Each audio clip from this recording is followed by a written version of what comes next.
Me செமையா பசிக்குது. என்ன மீ சாப்பாடு? பயிர் கஞ்சிரி, சாப்பிடு. அது பயிர் கஞ்சா?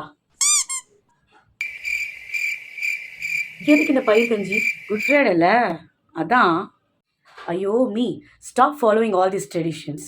ஏன்னா ஆண்டவர் என்ன சொல்றாருன்னா, எனக்காக அழுவாமல் உங்களுக்காகவும் உங்கள் பிள்ளைகளுக்காகவும் அழுகன்னு தான் சொல்லி வச்சிருக்காரு. இசப்பா சிலுவையில் அடிக்கப்பட்டிருக்கிறாரு, அதை பற்றி யோசிக்காதீங்க, அதை பற்றி சிந்திக்காதீங்க, நினைவு கூறாதீங்கன்னா நான் சொல்ல மாட்டேன். ஆனால் எப்படி நினைவு கூறணும் அப்படின்னா, நம்ம இசப்பா நமக்காக மறிச்சிருக்கிறாரு.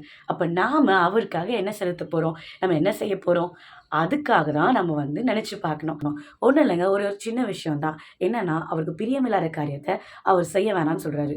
அந்த ஒரு விஷயம், அது ஒரு சின்ன விஷயம், அது நம்மளால் பண்ணாமல் இருக்க முடியல இல்லை. ஆனால் இந்த குட் ஃப்ரைடே வாரத்திலிருந்து நம்ம ஆண்டவருக்காக என்ன செய்ய போகிறோன்றதை நினச்சி பார்த்து அது நம்மளோட லைஃப் ப்ராக்டிஸில் கொண்டு வர. God bless you.